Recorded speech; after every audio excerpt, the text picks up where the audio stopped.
Everybody hear me all right? All right, I'm going to start out with just a few fun facts about the nonprofit sector with a little focus on Houston because that's where we're sitting. And then we're going to hear some opening information from Pat and from Perryn. So in Houston right now, there's 26,000 nonprofit organizations. There are 100,000, more than 100,000 in the state of Texas. So it's a really, really crowded sector, and not one that's out there on the margin of the economy, but one that's really important. The nonprofit sector employs about 10% of the American workforce. So it's a really big and very vital part of our world. In Houston, Texas, we think about $7 billion a year is being fed into the nonprofit sector through charitable contributions. And so that is a lot of money, but it's very disordered because it's being spread across all of these different places. The rate of nonprofit formation in Texas, and especially in Houston, is really rapid. It's about twice the pace of private sector formation. So if you have the sense that there are a lot more nonprofits than there were 20 years ago, or 10 years ago, or 5 years ago, you're absolutely right. Nonprofits get started here at a very, very rapid rate, and there are different reasons for that. One is that Texas is a pretty entrepreneurial place. Houston certainly is, and so that entrepreneurial spirit also causes people to wake up in the morning and see a need in the world that they want to meet, and they start nonprofits to meet those needs, sometimes without looking around to see if anybody else is doing it. So it creates a lot of overlap. There are a lot of overlaps and a lot of gaps. Another reason for it is that we are a young state, and so young people tend to be very creative and aspirational, and that's an important factor. And then the third is really that, especially in the health and human service area and education, we have a lot of needs.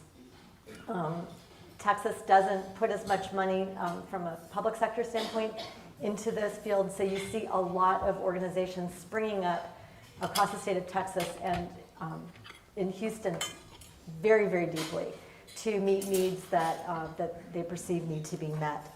And so this creates a lot of pressure for nonprofit boards, because one of the first things you have to do when you incorporate and get 501c3 status is find a board of directors. And I had a great time looking across the list of everybody who is going to be here and seeing the diversity of boards, and saw in particular that many of you in this room serve on the boards of health and human service organizations and arts and cultural organizations in particular.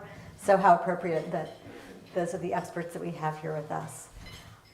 There has been an emphasis on innovation in the nonprofit sector in recent years, in great part because of the competition for funding and for talent. And so I think one of the things we'll get into today is what's the difference between just doing something new and doing something that's innovative, because I think there's a bit of a difference. And so doing something different just for the sake of doing it different might not be strategically appropriate, and that's where the board comes in. So we'll talk about that. And in addition to that, you see a lot of disruption in the nonprofit sector coming about sometimes in response as a reaction to things like Harvey. Perryn could write the book on that. And when Katrina happened and Houston just opened its doors to 100,000 people from New Orleans, and definitely after Harvey, it was the nonprofit sector and individuals who wanted to volunteer that sprang up, and nobody could have planned that. So disruptions come about through things like that we cannot predict. Nonprofits also find disruption when things happen economically, when the price of oil drops, when the stock market drops in 08, 09 because of the housing crisis and things like that. Those create disruptions, and nonprofits have to respond to those in ways that are very, very unique. Just the globalization of information and causes. The first time we saw this was when that tsunami hit in Indonesia, and everybody around the world, because of the rapid pace of the information that flew around, started responding to that. Until that time, people didn't really give too much to causes around the world, but now all of a sudden we're connecting to things that are happening in places that we've never been. So it's a really interesting field right now. The role of the board of directors is incredibly crucial, and we'll get into a lot of that. But first, I think Pat and Perryn are going to share a little bit about their experiences with you. Go first, Pat. I'd like to thank you and everyone here for allowing me to come down. Jim, who actually contacted me. Our board chair is Dan Carney, and he and his brother founded Pizza Hut. He was a dear friend of my father's, and went to high school together, that actually founded the organization. My father founded the organization back in 1972. And so Jim had a conversation with Mr. Carney, and he kind of, I think, liked some of the things that we were doing, being a little bit creative. Long and short is, my father was a speech and language pathologist, and I'm going to give a 47-year history in 3 minutes. But he was challenged by a young man in western Kansas that had cerebral palsy, and he said, "It's not what you've done for me, it's what you've done to me." And I get the physical therapy and the occupational therapy and the speech, and I'm 18, and what am I supposed to do? Go back to the farm and live with my parents. And he said, Jack, which was my father's name, you got to do something about that. And so he did. And he had read about an industry in Sydney, Australia that utilized rehabilitation engineering to allow people with disabilities to be competitively employed, and went down there with the Speaker of the House for the state legislature. And Mr. Carney actually, I believe, funded the trip. And he visited Center Industries in Sydney, Australia, brought the concept back to Kansas, and we started making the license tags for the state of Kansas, because they're currently or at the time being made in Arkansas, so it's kind of low-hanging fruit. And never had any experience. I hired 12 people. That piece, the manufacturing entity, is now a $40 million company with 400 employees, about half of which are folks with disabilities that make competitive wages in retirement and health insurance. And we started the service side of things. We have 100 apartments. We do a lot of other stuff. I'm not going to go into everything we do. We make customized wheelchair seating for, I believe it was 64 counties in the state of Kansas last year. A lot of different services, federal, state grants. We started an IT company, again, through Mr. Carney's contact with Bob and Trish Patterson, who were from Houston. It was actually at a Houston Astros baseball game. And they helped us develop a computer school. And then we developed another industry. So Business Technology Career Opportunities happens to be a document management company, employs 50 people with a similar mission. About half of the folks are people with disabilities. And it's not just cerebral palsy, it's all disabilities. And they were both incorporated as support organizations, Cerebral Palsy Research. So what they do is they have a twofold mission. One is to generate employment for persons with disabilities, but the other, if they generate dollars, we steal it over at the service side, and it helps fund a lot of our underfunded programs. So that's kind of what we do in a nutshell, and it's a little bit different than a lot of folks.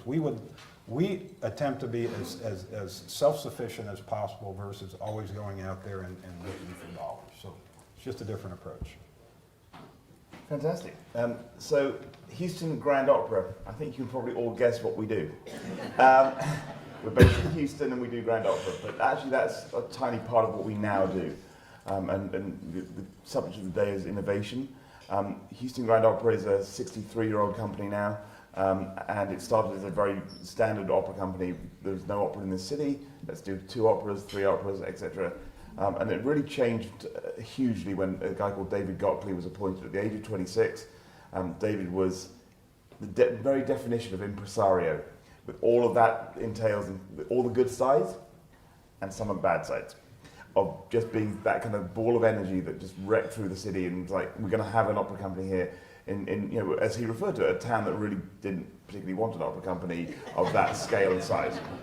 So David decided that, you know, for us to have a position in the market, we really should be known for something, and we committed hugely in the early year, in his early years, to new work, new operas.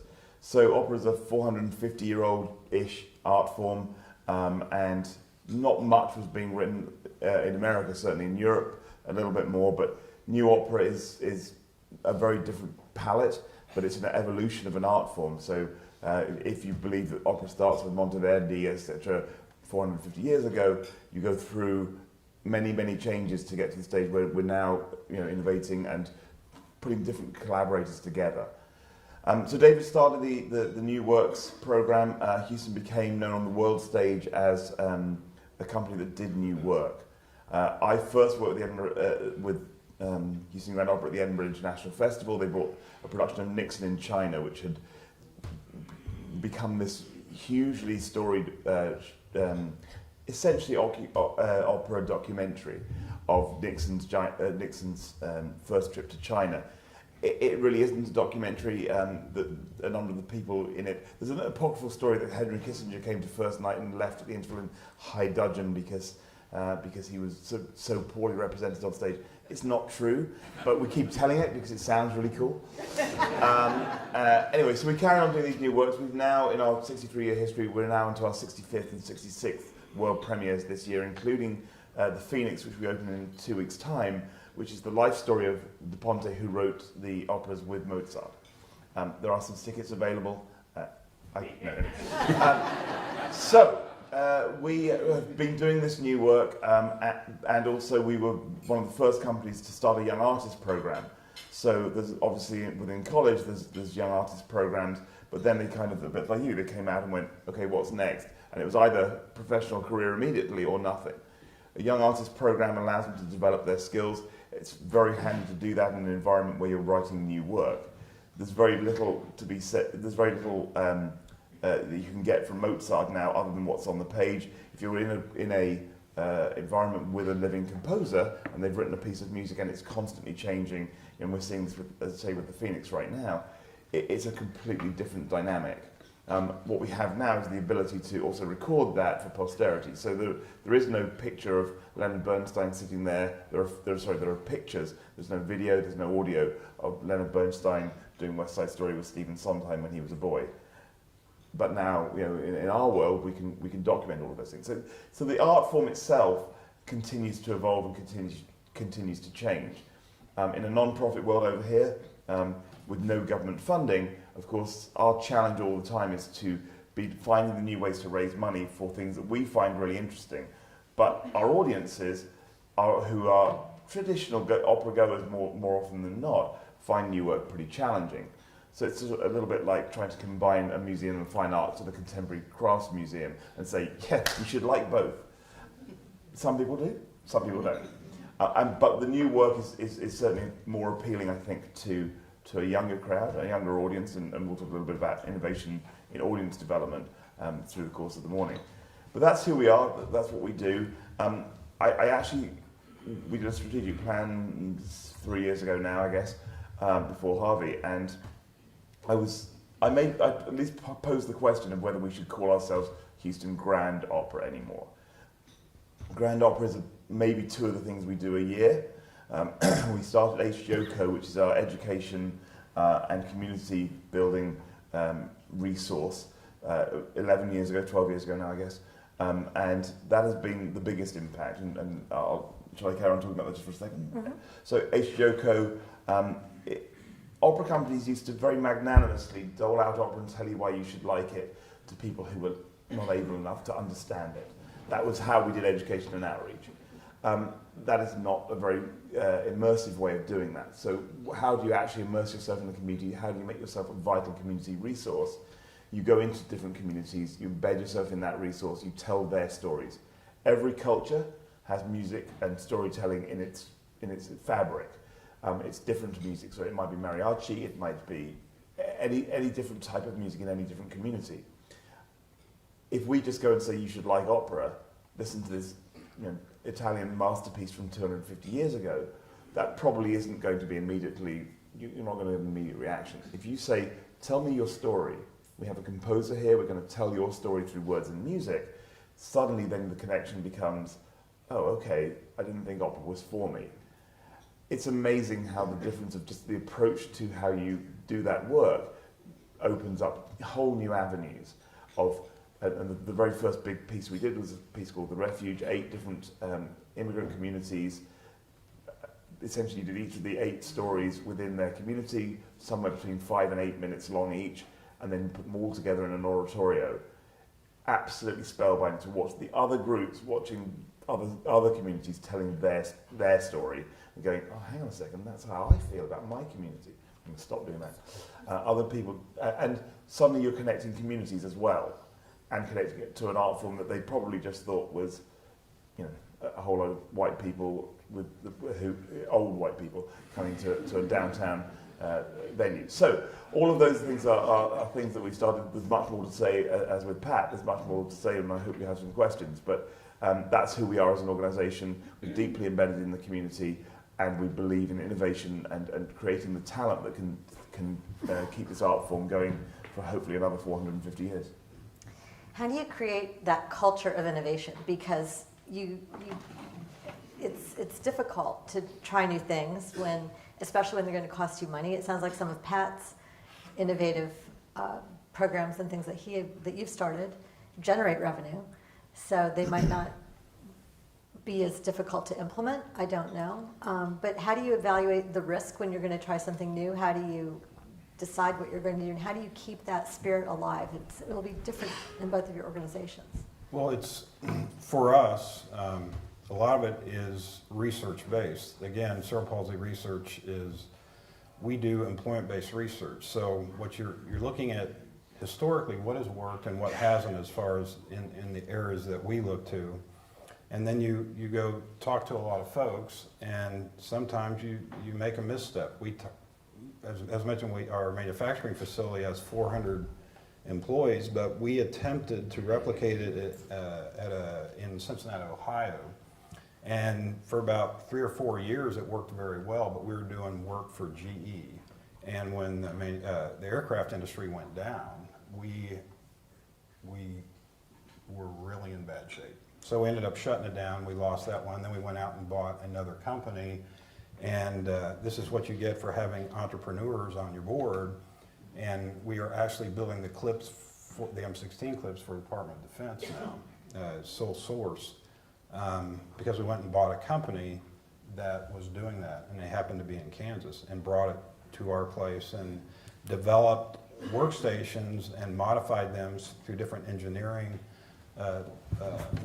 tactics that we now have been, I believe there's close to 80 people on that line. So there's risk, you win, you lose, you often learn more from losing than winning. But if you have a board that allows you to move a little bit, it's extremely helpful, because our board would not last 5 minutes if you're reading what you think needs to be done, and they have very little input. Our guys and gals would have left years ago. So they like to see some creativity, and we keep them on their toes, or try to. Yeah, I think that, I mean, basically for Houston Grand Opera, God bless Texas, because ultimately, just producing another opera company that didn't, say, standard main stage works, David kind of had nothing to lose. He came in as a 26-year-old and went, I really like new music, I want to do new music. Are you with me? And everyone went, yeah! Hats go up in the air and off we go. And that's one of the great things about Houston, Texas, is that there is an entrepreneurial drive about the whole city. People who tell me, I left the UK for a reason. There are too many people who will tell you the stories of, I'm not someone who particularly enjoys following the rules. So they say, oh, you shouldn't do that, or you can't do that. We don't do that. No opera company's ever done that. That's a challenge. That's not something you want to say to me, because at that point I'm going to be like, well, great, so we're going to be the first. That's terrific. So I think I ended up in Houston, which is still kind of ridiculous to me, but I ended up in Houston, and it's almost a perfect marriage, because we have a board of people who, the majority of them have had success and failure, so they're not scared to take a risk. They're going to want to see the work. They're going to want to see why you think it can work. But we are a company that has a board who look like the city. They're entrepreneurial. They want to innovate. They want to be the greatest thing that Houston Grand Opera can be. And if you come up with the right idea and show and then say this is why we think it'll be successful, then they've been backing that. So it's really kind of wonderful to find a group of people who go, there's no such thing as a bad idea. We all know there are bad ideas, but let's at least go down the line, prove it, look at it, and let's never say that's not what we do. Because with arts funding in Europe and the UK in particular being government funded, it's very easy to play safe. I get this amount of money, I do this, I don't change very much because I know I get this amount of money. Whereas in the States, and in Texas in particular, you have to make the case every single day, and as Kim said, there's been an explosion of non-profits, and so we have to make the case for an art form that is seen by some people as elitist. So again, let's look at what we do in the community. Let's see if we can actually make the case for opera in this city. Great cities have great arts organisations. We all know that. When you talk about cities, you go, what are the museums? What are the symphonies? Whatever it may be. You know, Pittsburgh. Not many people are going to visit there just for the scenery. So what the Pittsburgh Symphony though is, that's a fantastic orchestra. I'm going to hear them. Cleveland, all these places. So we as in Houston have great arts organisations. We've now got great sports teams as well. And those things make great cities. They put a luster on a city that if you haven't got it, you're always looking for what that might be. And at HGO, we have a reputation in the industry as somewhere where people will fly in to come and see our work because it's cutting edge and it's new. So let's dig a little bit more into the role of your board and how you develop and maintain alignment between the board and the staff. Because if you have a CEO and an artistic director in your case who are creative and entrepreneurial and want to try new things, how do you make sure that your board is doing what it needs to do, not just standing there clapping as you march by, but being with you in spirit and in helping you get it done? Because the board owns strategy and financial oversight and all of that. It'd be interesting to hear both of you. Is that for me or? It's for both of you. And why don't you start, because I have a little add-on question for Perryn that came from the audience. We don't let our board members leave, is how we work. Change your bylaws. No rotation, no term limits. I'm not kidding. Mr. Carney has been our only board chairman for 45 years. Wow. Sometimes when you capture really good board members, you do not want them to leave just because your bylaws say so. So you change your bylaws. You allow 3-year terms and you give them an out after 3 years, but they don't have to go because we don't have a limitation on number of terms. And so we have people, and I was mentioning to some of the folks earlier, I mean, they are literally $1 million invested into some of the things that we do. And so they have a significant interest in hanging around. And believe me, with Mr. Carney's meetings, we have 3 board meetings. We have our document imaging meeting, and we have our manufacturing meeting, and our service side meeting, all in 2 hours. We have 3 sets of minutes. We have 3 different boards. They just happen to all be the same members. And so they can't leave, and they've got to serve on multiple boards. So, to your question, every organization is going to be different, and you just have to fit a groove that actually fits some of the things that you do. And it's not going to be the same for everyone, but don't be afraid to change. Just because everybody does it this way doesn't mean you have to do it that way. That's kind of how we live. That's fascinating. We could spend the whole rest of the day talking about the merits and drawbacks of rotation. Boards, yeah. Perryn. I have to be careful. I have board members in the room, so I have to be careful what I say here. Can you just look somewhere else? Okay, so what you have to do, you have to attract a board who absolutely believe in what your mission is. And our mission is very clear now. We have essentially 4 cores to that. We're going to continue to do large-scale operatic work, especially with a special look at new work. We're going to be doing HGO, our community and education outreach work, and really making sure that we're resourced for the entire city.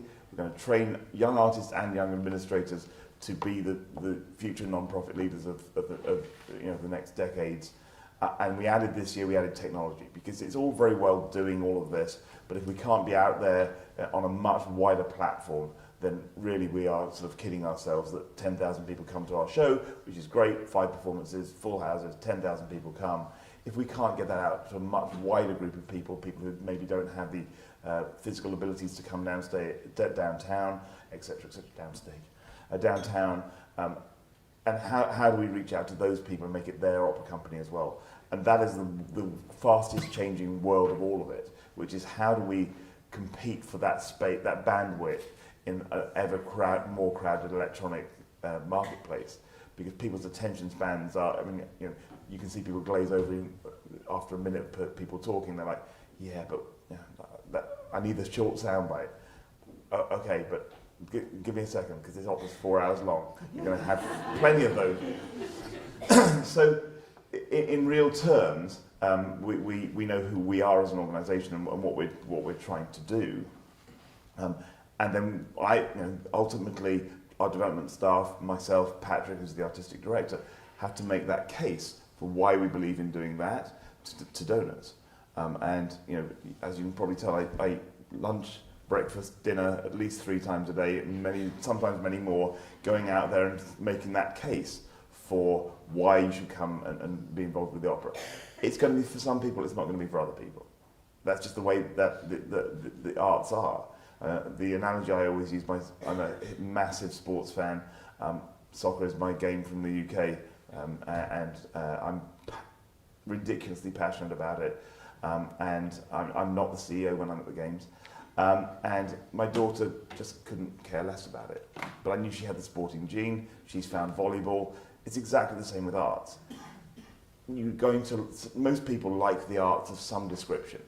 Finding the art form they actually like takes a while. Sometimes you have to go to ballet. Sometimes you have to go to symphony. Sometimes you have to go to the alley. And then you come back and go, actually the one I really like the most is the opera, the ballet, whatever. Obviously, the opera is the far superior art form because it combines... Hang on! Because it combines all of the arts together. The spoken word, music, huge performances, etc. I'm also the board chair of Theatre District. I should say that all other art forms are very valid as well, and you should go and experience those. But no, we have to make the case for why we as an arts organisation are important to the community, and why you should support us. Then when someone says, oh, I'm quite interested in this, we can follow up on that, and we can invite them to things and give them an insight of how we do these things that, you know, again, will attract some people. And other people who are like, you know what, I'm good, thank you. And you have to give people permission to say, not now.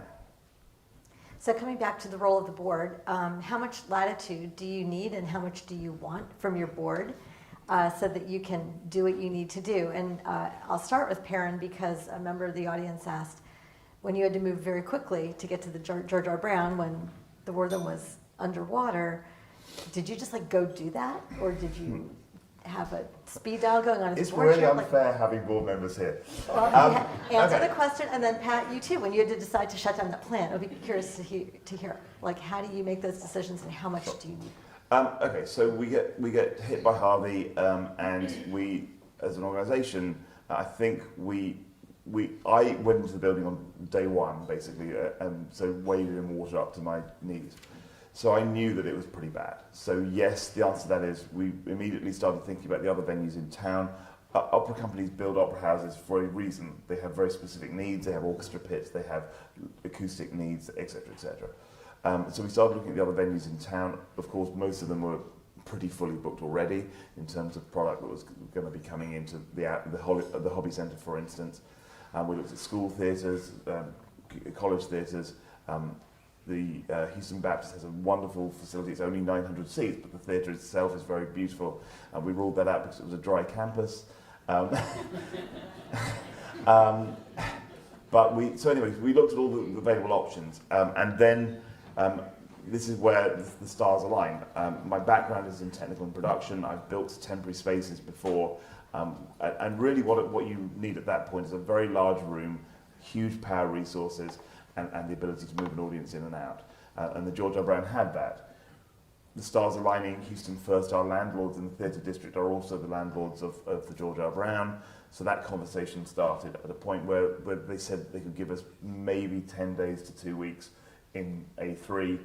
The negotiations started, and you know, this hall, the room we ended up in, rents for $16,000 a day, and you know, for trade shows and stuff. My starting position was, we will pay the same as we paid for our theatre downtown, because we haven't got a theatre downtown. we won that battle, and they then started to chip away at all the events that would be in there. And was your board involved in this? All of this at this point is being... She asked repeatedly. Yes. I'm trying to avoid it because Anna's here. So the answer to all of that is no, none of that was involved in the board. I mean, yes, it we was had too some... quick. So it was too quick. So I needed to, in my view as CEO, I needed to come with a solution, not a problem. And the board trusts you. Yes. I didn't ask the question. Yeah, yes, I guess they did. I was having regular conversations with Jim Crownover, who many of you will know as his extraordinary board chair, because he was very calm, reassuring, and he did trust me. So I think it was about 10 days after the hurricane that we had our first board meeting, which was the best attended board meeting. So we had a lot of people phoning in, but we had essentially the whole board on the phone 10 days after the flood. And we were able to say, I think I have a solution. We're working through the logistic details of it, but we think we have a solution that we will be moving to a temporary theatre. There was one other idea that was running in parallel, which was there was a 1,800-seat touring tent theatre, which has been used in a couple of theatres in Europe when they've undergone refurbishment for a year or 18 months. But we couldn't get it here in time, and there was a plan to put that on the playing field at Rice. So there were two plans running in parallel at this point. But we had this board meeting, and I think that meeting was extraordinary because not one person at any point said, is this the right thing to do? My gut, and every part of my large gut, was telling me that if you take a backward step, you're never going to get that forward step again. And that's just my experience through arts organisations. If any of you want to have a read of how not to do a non-profit board, read the story of Nico, New York City Opera, who got essentially wooed by a very charismatic Belgian. And that was the end of New York City Opera as an entity, really. The board made a whole series of awful decisions. They became an itinerant company for 3 years and have never recovered. So the answer to that is, that first board meeting, we got, okay, let's go down that line. It wasn't until 6 months later, probably opening night, oh no, not even 6 months, 2 months later, when we opened the theatre, that Jim Crowder said to me at one point, did you ever actually ask permission? And I said, we got a momentum behind us. And the board who understood, which was, all you need is the backing of the people who understand. Tell them the problems, tell them what you think the solution is, and the pitfalls as you see them at that moment in time. And with hindsight, we got the majority of that right. And you did do it quickly. Excellent. Great story. Yeah. Pat? I think that's part of the value of having board members that hang around for a while, is you develop a relationship, they understand where you're coming from. Y'all's time out there, it's not just your resources, but your time is valuable. And our board does not want to be hit up for every little thing that comes our way. And so they have an understanding that I understand what's important for them to know. We have annual planning, annual budgeting, it's all set, and they happily participate. If there are certain issues that come up, I mean, they're informed, but a lot of times, like if we shut down a plant in Cincinnati, we actually need their help. So we're going to the board not just because they're members and you have to.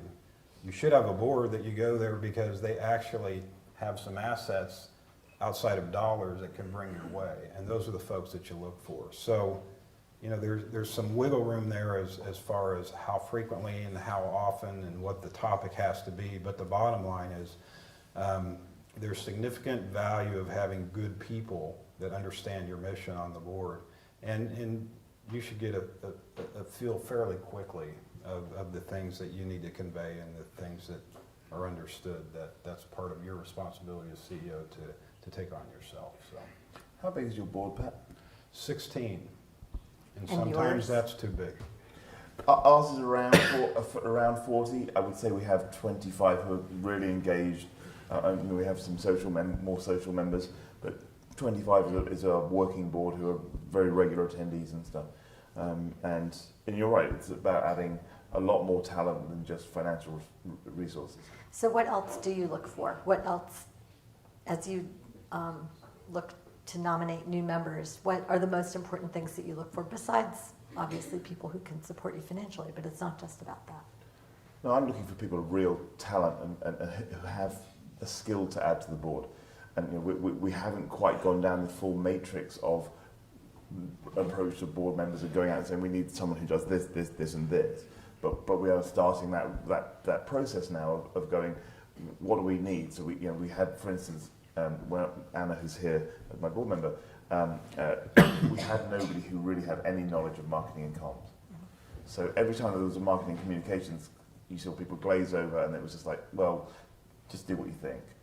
That's not really how you grow an organisation and how you get better as an organisation. And so Anna, came on and has revolutionised our marketing communications committee, added some very, very good people to it. Hey, Manny. And that's what we're trying to do, add people of talent. They should be a resource for me. I have a commercial realtor now, and we're not looking to buy a new building or anything, but actually it's a very good sector to know what's going on.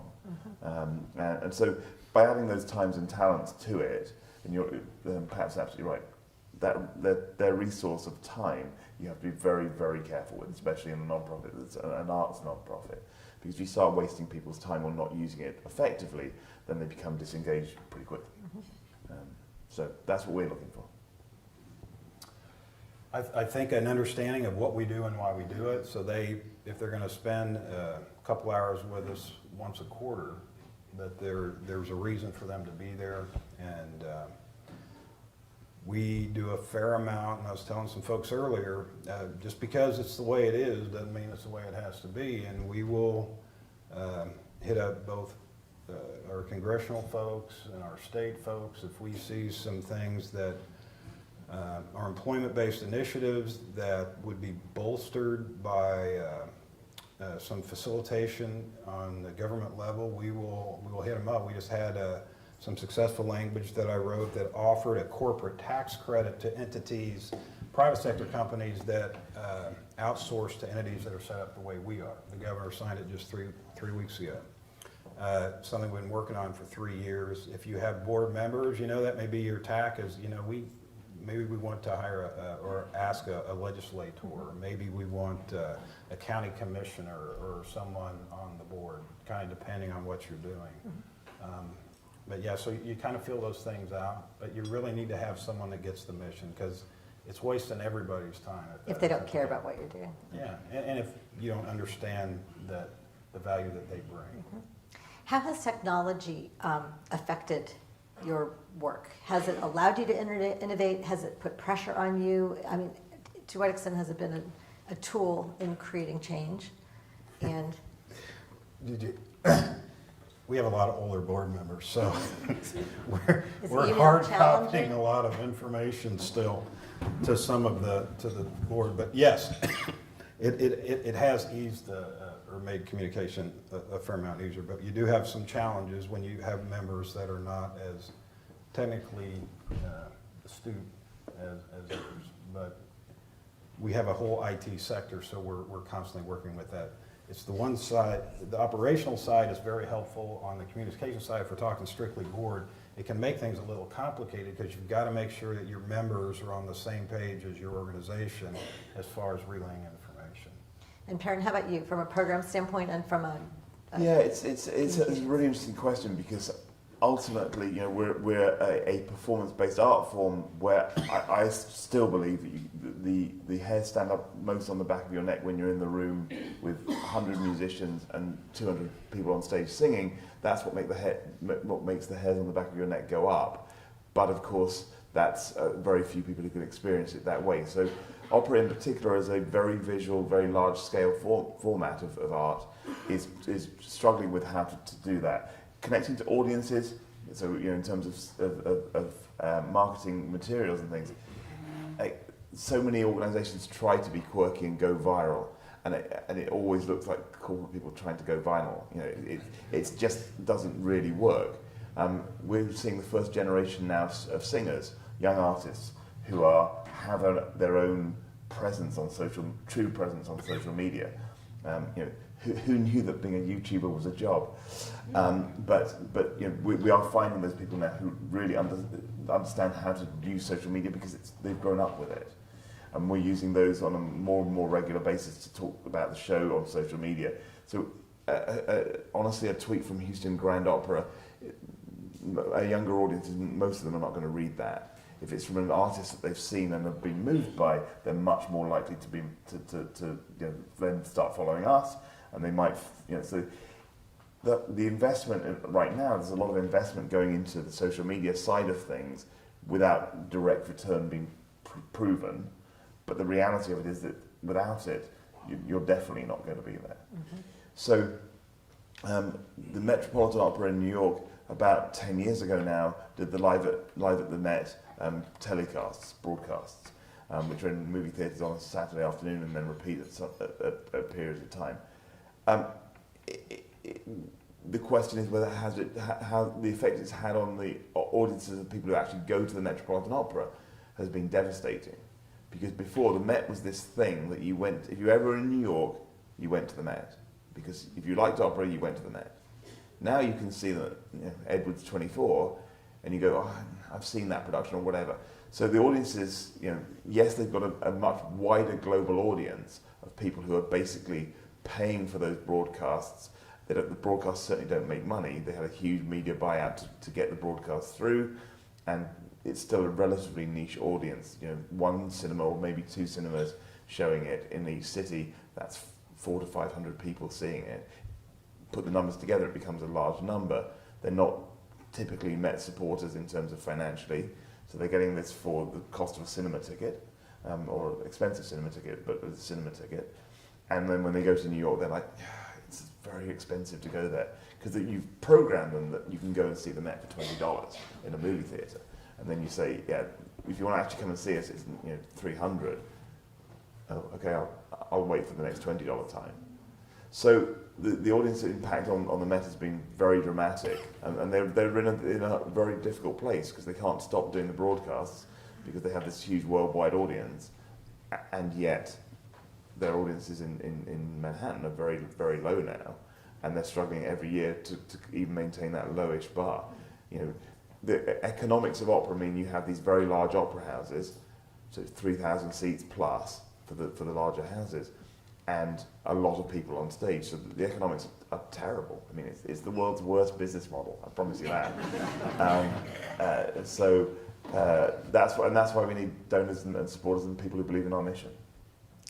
One of the interesting things that we've seen in Houston is when nonprofits look outside their own doors to see what others are doing and use that information to solve a larger social problem. So one example was in homelessness, where the numbers were climbing and climbing as they are in cities across America.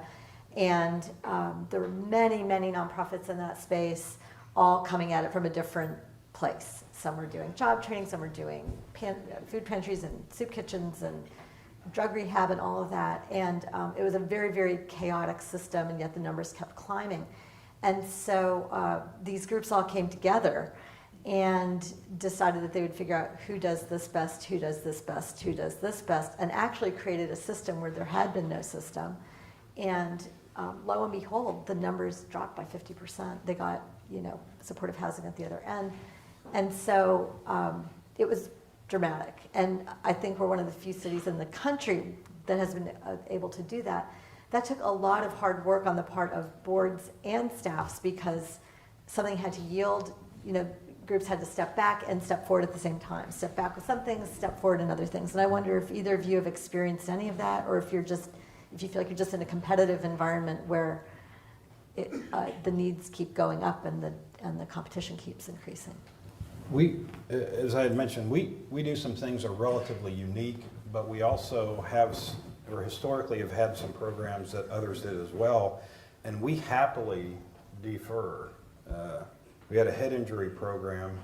It was helping some folks, but there was another group in town that was doing it as well, and plus it wasn't a hugely viable service. It was needed, but it was very costly. So we will review that every several years, and the stuff we do great that we're kind of uniquely set to do, we push and pursue. But the others, we transition to other folks because they can do it as well, and it just allows us more time to focus on what our core vision is and what we're trying to accomplish. So That's, we not have those many collaborations. organizations do that, a lot, just They like could they take a keep lot of adding, ours, adding, I'll adding. give them to them, the ones that we're struggling with, but no, yeah, that needs to be done, and commend the city of Houston for taking that step. Yeah, within the arts world, I mean, there's no doubt that the performing arts are to a degree in competition with each other for donor attention and dollars. The reality of it is we are much stronger if we work together, and I think that when I joined Theatre District, as our entity is called, 8 years ago now, I guess, when I was COO, I saw 7 people who, yes, they met on a monthly basis, but basically they met tactically to try and avoid telling anybody anything. So we've tried to, after about 3 years of that, we may or may not have had a come to Jesus moment in which 3 of us stood on a street corner going, enough. We either disband this monthly meeting, or we have to make something better than this. So we came together as an arts organisation. 2 of them took a step back. I wasn't quick enough, so I ended up board chair of it. And we sat down and talked about what we wanted to do as an arts groups. We didn't have a voice in City Hall, so there was the Houston Arts Alliance funds the smaller companies, had a very, let's just be kind and call him an entrepreneurial CEO who had got very close to the mayor. So he was always the voice of the arts. So the 7 large arts had no voice in Houston whatsoever. And we said, we are an important, integral part of the economic impact of the arts in this city. Let's try and get ourselves a bit more organised than this. So since then, we certainly have a much more united front on things, and I think that we are seen now after Harvey. When that came, I was able to call my 6 colleagues together and say, okay, as Team 7, we're all going to go and fight to the Brown Foundation, the Houston Endowment, etc. We're all going to go and fight for our own dollars. If we go with the story of the impact on the arts community, I believe we will be stronger together. So that's what we did. We wrote a letter from 7 of us saying, we don't know what's really going on yet. This has only just happened. We're going to be coming for help. We'll bring you a plan that involves all 7 arts organisations, tells you all of our losses. Because again, it's easy to inflate losses and go, our losses are 25, but then ours are 30. It just becomes a bad expression. But anyway, we went to all these foundations. We were seen as talking with one voice. The foundations in town, who are enormously beneficial to the arts organisations, said, okay, we get it. Come back to us when you know more. We reported back every 3 months. And then we went and made our own individual cases. Do I think we raised significantly more from them from taking that approach? I absolutely believe that. So it doesn't benefit anybody if people are fighting. I'm always going to be, I'm by nature competitive, I'm going to be fighting the case for the opera as well. But the other arts organisations don't get to be put down by that. We all have our own CEO jobs to do and fight for our own organisations. But as a group of people, we're much, much stronger. We have a hotel occupancy tax that gives some very limited arts funding to the arts. And I'll just say it to a room of very, very bright and distinguished people. Texas is the 49th out of 50 states in terms of state support for the arts. That is not okay. We're a very, very dynamic state. That is not okay.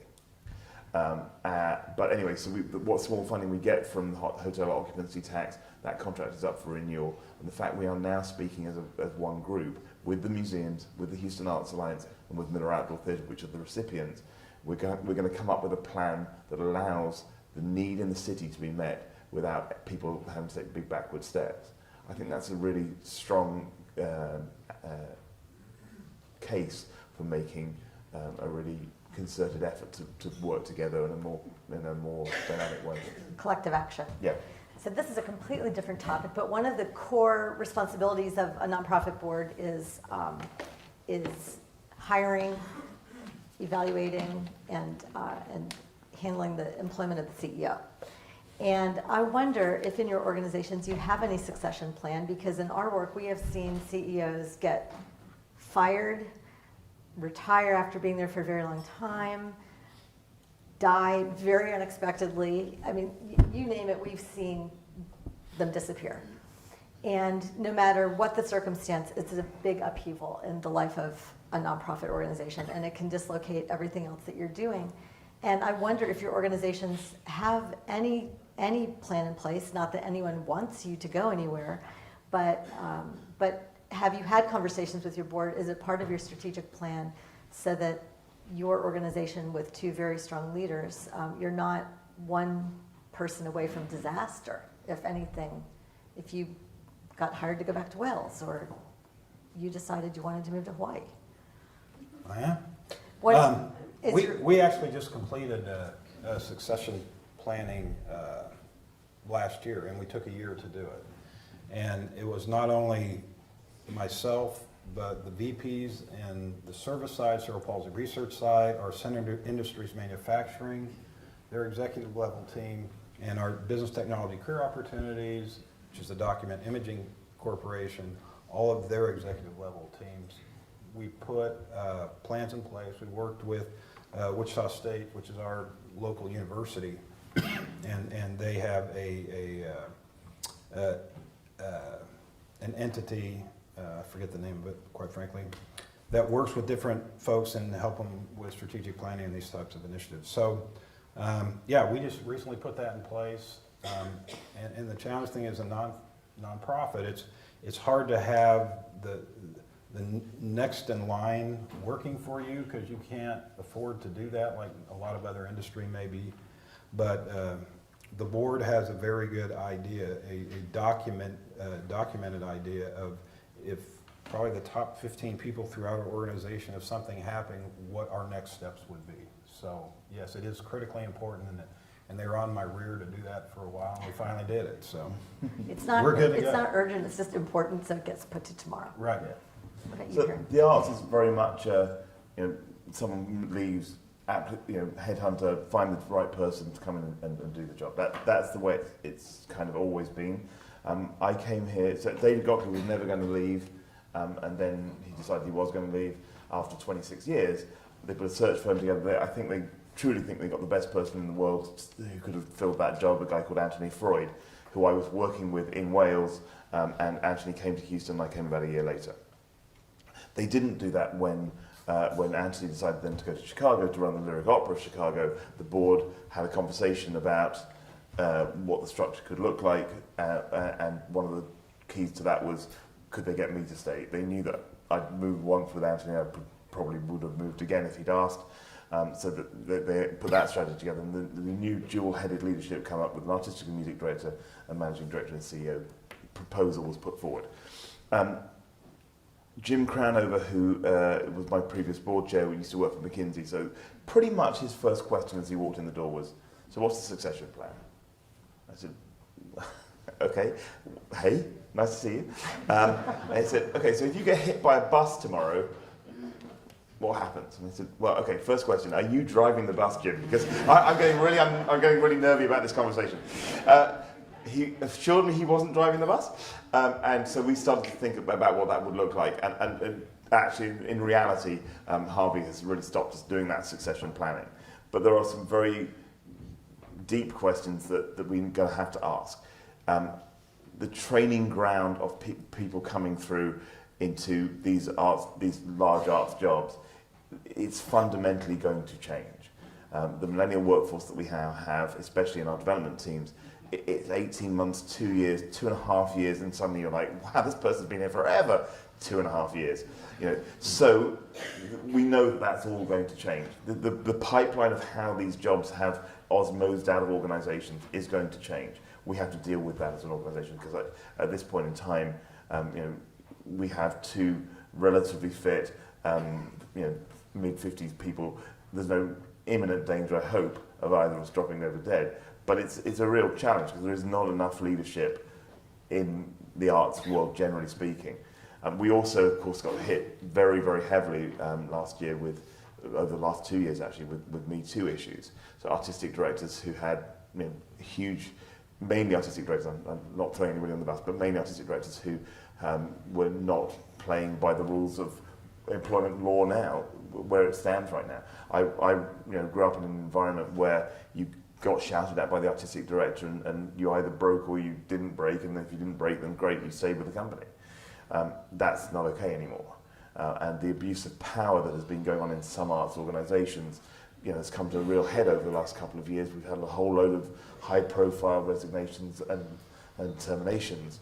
So those companies probably did have, if any of them had a succession plan, it probably didn't involve someone leaving with immediate effect. Mm-hmm. Another quick topic, because we're getting close to the end, related to employment. The competition for talent is fierce because the number of nonprofits has increased so much, as we discussed before. The number of people who have 5, 10, 15, 20, 25 years experience is very limited. Does your board pay attention to compensation? Trying to maintain your budget is important, but it's very disruptive to lose your CEO, your key development people, and program people. How do you balance that competition for talent? And is your board aware of that, of the importance of paying people? Just because you work for a nonprofit doesn't mean you're not in a sector where people have to be paid. We don't let our board or our people leave. So we have the same people there all the time. This is a very unusual organization. Like I said, I came on from the private sector, and we had a structure that I brought over to the not-for-profit, and we go through a third party, and we have every position that's graded and tiered from the CEO down to the transportation driver. So it's very easy to relay not only to the employees, but to the board and say, this is, and we had them approve it, said, this is our compensation structure, this is what this many folks use, it's regionalized to the Wichita area. Therefore, I can walk into anybody and say, this is the midpoint for your position, and it's the same as the CEOs and everybody else, and that gives them a little bit of freedom, a little bit of justification, so whatever they choose to pay me or I pay the driver, I mean, I have something to back that up and say, this is why we do this. And so the idea is to make it as easy on the board members as possible.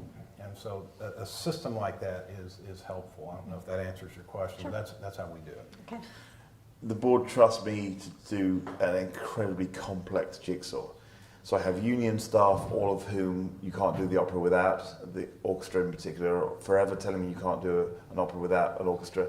And I say, oh, we can do it without singers, and oh, great, fantastic. That's called a symphony. So they're always the most important, but the biggest juxtaposition and the crisis that I think is looming in the non-profit arts is you have haves and have-nots. So you have a development world in which salaries are skyrocketing because of the competition. So within a non-profit entity, I have very senior staff who've got 20 years experience in production, for instance, who are being paid a very competitive salary against their compatriots in other opera companies and other arts companies. And then they look at someone who's coming first year, second year in development, making the same amount of money, because that's the only way you can get development staff. So I have a real huge issue going on right now about how you keep those two people balanced. The real issue is the cost of college education in this country. Someone goes and trains as a theatre technician, they come in, the starting salary is maybe $45,000, and they have $250,000 of college debt. They can't even see a way of making the payments on their debts, and therefore they drop out of that industry. I have a huge dearth of talent of people who've trained, haven't been able to get a job that pays them enough to even repay their debt, and so they've gone into something else because they can make $50,000 or $60,000 as a starting salary. All of this is going, I mean, it's way above my pay grade. I have 18-year-old twins right now, so I'm going to go through it from a father point of view of, are we going to invest that much in your education? What do you actually want to do at the end of it? I wouldn't have been able to make that decision as an 18-year-old myself, but that's the decision I'm going to have to talk to them about, which is, if we're going to commit this huge amount of expense for you to go to education, you're going to have to come out of that with a job that pays you well enough to repay some of that, because, apparently I'm going under a bus tomorrow. So, there's a huge, but it is these starter salaries where you went into theatre for the love of going to theatre. That just doesn't work in an environment where you're coming out with so much college debt. So it's a real challenge for us right now to try and keep the balance between the people who raise money and the people who spend money.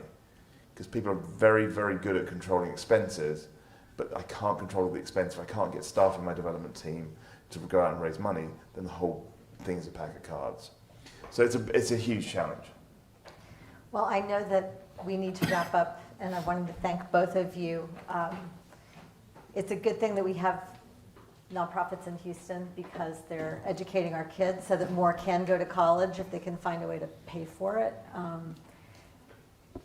Caring for people with disabilities, making our city a more culturally rich place to live. And I would just like to thank everybody who came today because everyone in the room, I think, is involved one way or the other.